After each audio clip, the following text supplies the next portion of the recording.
अस्सलाम वालेकुम दोस्तों, मेरा नाम है अली और हमेशा की तरह मौजूद है दाऊद और आप देख रहे हैं इस वक्त क्रिकेट लवर अली शो। दोस्तों देखना है दोस्तों, आप लोग से बात करने जा रहे हैं, बात करेंगे जब से टॉप क्रिकेट न्यूज का सेगमेंट आप लोग से शेयर करेंगे।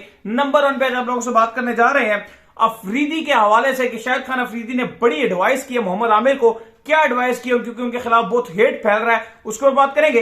बात होगी जिसके बाद जो अपडेट आ रही है वो आ रही है हारिस और सैम अयूब को लेकर। क्या ये पाकिस्तान की T20 टीम के बन सकते हैं ओपनर? आपके बड़े साबिक चेयरमैन उनके बयान आए हैं, उसके ऊपर बात होगी जिसके बाद राशिद खान को लेकर क्या वो ज्वाइन करने जा रहे हैं PSL में, कब ज्वाइन करेंगे रसूल साहब को बताएंगे। बात करेंगे कि शनाका आ गए हैं, कहां पर आए हैं शनाका, बड़ा पटाखा, वो आपको बताएंगे। और बात करेंगे इसके बाद कि साउथ अफ्रीका के एक नए टेस्ट कैप्टन आ गए हैं, कौन है वो टेस्ट कैप्टन, वो आपको बताएंगे।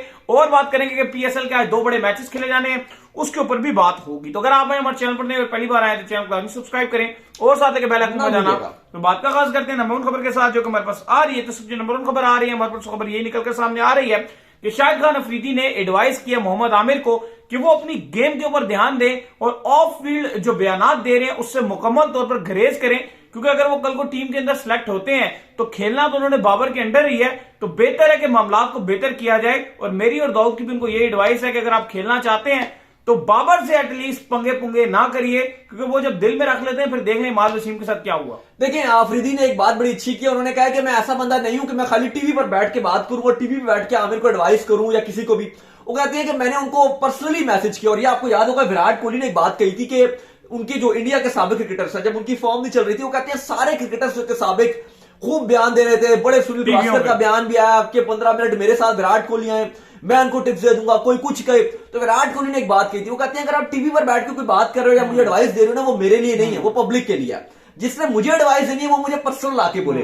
तो अफरीदी ने बड़ी अच्छी बात किया, उन्होंने खुद आमिर को जो कांटेक्ट किया और उसके बाद उनको जो बताया और उनको ये मशवरा दिया कि देखिए आपको दोबारा मौका मिला, अल्लाह ने आपको इज्जत दिया, तो कोशिश करें कि परफॉर्मेंसेस पर ध्यान दें, ना कि आप ऐसी बात करें। वो कहते हैं मैं भी खुद भी जज्बात में हूं क्योंकि मैं भी बड़ा एग्रेसिव हूं।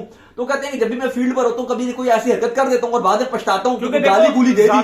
ज्यादा जो है ना वो उस बयान को लेकर जो है डिबेट हो रही है कि आमिर ने कहा कि मैं बाबर या टेल एंडर मेरे लिए एक बराबर। लेकिन जब मैंने उस बयान को खुद सुना ना तो आमिर दूसरे रेफरेंस से कह रहे थे, लेकिन लोगों ने सिर्फ उसी चीज को पकड़ लिया। आमिर कह रहे थे कि मेरा फोकस सिर्फ बॉलिंग पे होता है, चाहे वो कोई भी बैट्समैन खेलने आओ या टेल एंडर खेल रहा हो, कोई भी खेल रहा हो। हाँ खैर, उन्होंने जो अफरीदी ने दूसरे कॉन्टेक्स्ट में बात की वो उस पर बात करते, आपने देखा कि जब वो आउट किया था उसके बाद बड़ा वो कहते हैं फैमिली शैमलीज होती है, तो आपने वो गालियां शोलियां दे दी। वो कहते हैं मैं भी आउट करने के बाद अक्सर कभी कोई ऐसे मुंह से बात निकल जाती है, लेकिन बाद में कहते हैं फिर मुझे खुद बड़ी शर्मिंदगी होती है कि मैंने क्यों कर दिया। बाद में आपका एहसास होता है, वो हीट होता है, मूवमेंट हो जाता है। वो कहते हैं मैंने आमिर को एडवाइस दी और वो कहते हैं अच्छी बात यह कि मोहम्मद आमिर को भी रियलाइज हो गया और उन्होंने कहा कि मैं कोशिश करूंगा कि अब मैं वो वाला ऐसी बातें ना करूं, वो वाली कोई गलत बात ना करूं। तो उन्होंने कहा कि अब मैं पूरा करूंगा, कंट्रोल रखूंगा अपने ऊपर। बिल्कुल। इसके बाद जो हमारे पास अपडेट आ रही है जी, वो अपडेट हमारे पास आ रही है हारिस और सैम अयूब को लेकर। तो इनके तो जलवे हैं भाई, जिस तरह ये 2 स्टार्स जो है वो छाए हुए हैं, जिस तरह ये पिच पर आए तो मुझे एक पुराने टाइम पर वो याद आ गया।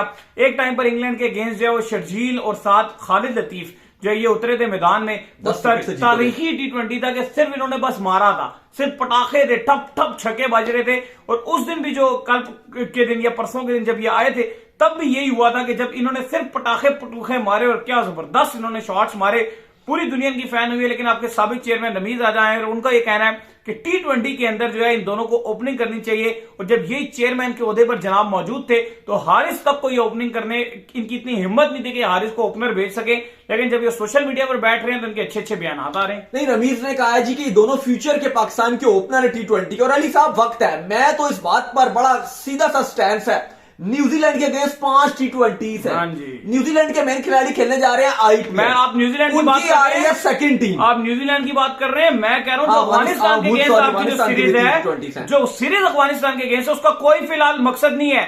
वर्ल्ड कप है 2024 में, तो अभी से आप इनको ओपनिंग कराइए, वो भी आप ले लीजिए, वो 3 ये इनके और 5 वो ले लें। 8 T20 से 8 क्या बेमकसद है। होगा भी रमजान, आप सीनियर खिलाड़ियों को आप रोजे रखिए और आप जो इबादत कीजिए, खेलने दीजिए इन बच्चों को। सही बात है, इबादत के टाइम में इबादत कीजिए, हम भी इबादत करते हैं, ये भी इनको भी थोड़ा इबादत का मौका मिले। आप लगातार बिजी रहते हैं, हर रमजान में आप क्रिकेट खेल रहे होते हैं, तो ये टाइम है, इसमें आप लोग इबादत कीजिए। सही बात है। और ये जो T20s है इसमें आप मोहम्मद हारिस और साइम अयूब को भेजिए ओपनर, जाने दीजिए, कोई वो ऐसी बात नहीं। आप बाबर को भी आराम कराइए, रिजवान को भी आराम करवाइए, शान मसूद को भी आराम करवाइए। बाहर हो ही जाएंगे, मुझे नहीं लगता। अब आप कह रहे हैं, लेकिन आप देखेंगे कि वो फिर ऐसे प्लेयर रहते हैं आपके स्क्वाड में, शायद उनको मौका ना भी मिले, लेकिन वो टीम में हो सकता है कि बैकअप रखा जाता है, बैकअप होता है। वो बड़ी गलत बात है, शान की जगह ही नहीं बनती यार, सीधी सी बात है। जो साइम अयूब ने कर दिखाया वो शान के पूरे T20 कैरियर पे भारी है। जो उसका एक शॉट था ना खाली ये वाला, वो पूरे शान मसूद के कैरियर पे भारी है, सीधी सी जो बात है। T20 कैरियर पे बात करो, ओवरऑल नहीं। बड़ा लेट के ये वाला शॉट मारते हैं, काफी लेट थे। छोड़े अब आप, क्या बात, अच्छे स्वीप छोड़े, नहीं अच्छे मार लेते हैं, उसमें फिर कभी बात करेंगे। अब मुझे जरा ये बताइए, रमीज साहब ने फिलहाल तो बैठ के टीवी पर बैठकर और यूट्यूब पर बैठकर उन्होंने ये बात कर दिया कि पाकिस्तान के फ्यूचर ओपनर है, लेकिन बात वही है कि जब हमने भी उससे सवाल पूछा, या जब वो पीसीबी के चेयरमैन थे, उस टाइम वो कहते थे कि जो आपका थोड़ा अच्छा प्लेयर होता है उसको 2 फुल के दे देने चाहिए ज्यादा।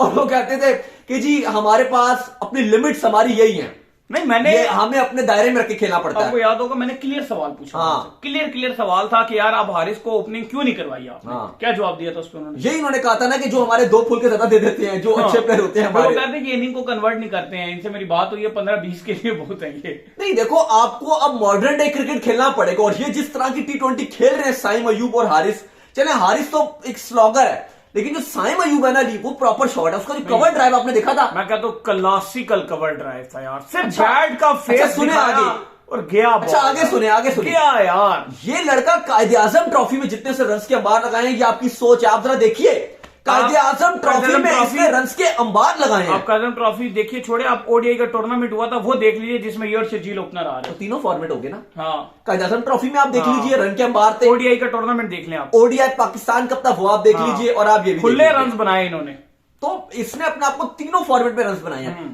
टेस्ट में ये टेस्ट की तरह खेल रहे हैं, ओडीआई में ये ओडीआई की तरह खेल रहे हैं, और T20 को T20 की तरह खेल रहे हैं। ये वाली जो चीज है ये बहुत इंपॉर्टेंट है। करें, जब सैम अयूब ने खेलना शुरू किया उससे पहले हारिस बहुत अच्छा लग रहा था खेलता हुआ, लेकिन जब सैम अयूब ने शॉटें मारी हारिस फीका पड़ गया यार, बात है, हारिस फीका पड़ गया। फिलहाल रमीज साहब ने इनके हक में आवाज उठा दिया। बिल्कुल, इसके बाद जो खबर आ रही है जी वो ये आ रही है कि राशिद जो है वो ज्वाइन करने जा रहे हैं। कौन सी टीम को ज्वाइन करने जा रहे हैं? एब्सोल्युटली लाहौर कलंदर को ज्वाइन करेंगे, और अच्छी खुशखबरी है कि जो यूएई और अफगानिस्तान की सीरीज थी वो खत्म होने जा रही है, तो 20 फरवरी को ये ज्वाइन कर लेंगे डायरेक्ट, जैसे ही मैच खत्म होगा फौरन से ज्वाइन करेंगे, और जो कोयटा ग्लैडिएटर्स के अगेंस्ट मैच होगा लाहौर कलंदर का, उस मैच के लिए अवेलेबल भी रहेंगे। तो राशिद खान अब लाहौर कलंदर को ज्वाइन करने जा रहे हैं, और इस पीएसएल की जो सबसे लीथल बॉलिंग है, सबसे खतरनाक किस्म की बॉलिंग है, वो लाहौर कलंदर की बॉलिंग है। उसके अलावा अगर आप सेकंड नंबर पे बात करो तो फिर मुल्तान की मुझे बॉलिंग नजर आती है खतरनाक, फिर आप देखो तो आपको बाकी कोयटा या फिर आप किसी और टीम की तरफ जाओगे, लेकिन लाहौर के अंदर की जो बॉलिंग है वो बेस्ट बॉलिंग नजर आ रही है, और अब उस पर 4 चांद लग जाएगा राशिद खान की सूरत में। ऑलरेडी शाहीन, हारिस रऊफ, जमान खान या डेविड वीसा आपके पास हैं, और अब ये चौथी इंक्लूजन भी हो जाएगी, तो बड़ी खतरनाक किस्म की लाहौर के अंदर की बॉलिंग है, और ऑलराउंडर है, बैटिंग भी कर लेते हैं और फील्डिंग में भी बड़ी जान मारते हैं, तो एक कंप्लीट पैकेज राशिद खान है जो लाहौर के अंदर को ज्वाइन करने जा रहे हैं। बिल्कुल, इसके बाद हमारे पास अपडेट आ रही है जी, वो अपडेट हमारे पास आ रही है शनाका को लेकर। तो शनाका जो है वो आ रहे हैं भाई जल्मी में, रदरफोर्ड की जो रिप्लेसमेंट के तौर पर इनको उठाया है, तो पिशावर जल्मी में शनाका की होने जा रही है एंट्री। देखिए रदरफोर्ड इंजर्ड हो गए थे, और इंजरी की वजह से उनको बाहर जाना पड़ा है, और उनकी रिप्लेसमेंट अब चाहिए थी पिशावर जल्मी को, और शनाका से बेहतर, हम भी बार बार एक ही बात कर रहे थे कि शनाका से बेहतर कोई रिप्लेसमेंट नहीं होगी, और फाइनली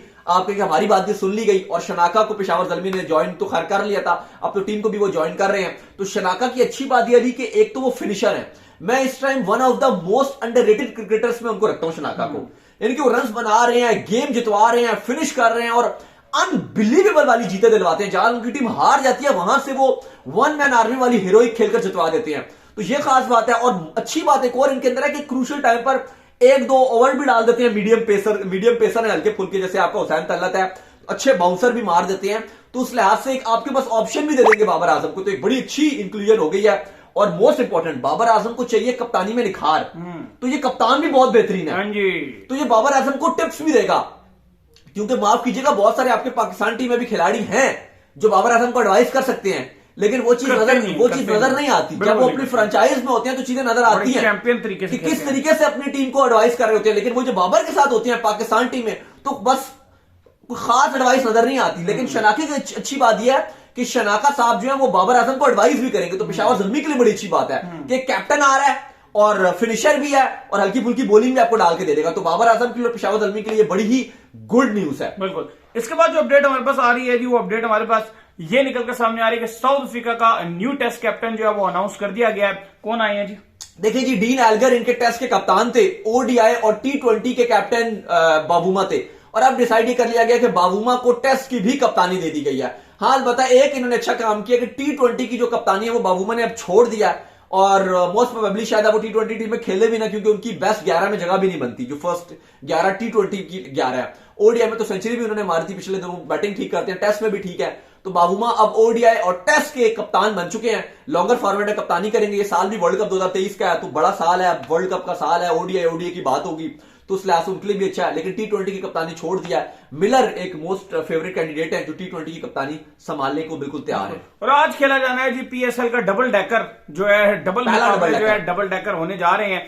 पहला पीएसएल का डबल डेकर है, जो कि शाम को तो बड़ा जबरदस्त मैच है। दोपहर में किसका मैच है? देखिए, दो बड़े बड़े मैच हैं। एक तो दोपहर को खेला जाएगा 2 बजे, और वो मैच है मुल्तान सुल्तान और इस्लामाबाद यूनाइटेड का। अच्छा मैच है, तगड़ा मैच है, लेकिन सारी नजरें होंगी लाहौर वर्सेस कराची। बहुत बड़ा मैच है इस पीएसएल का।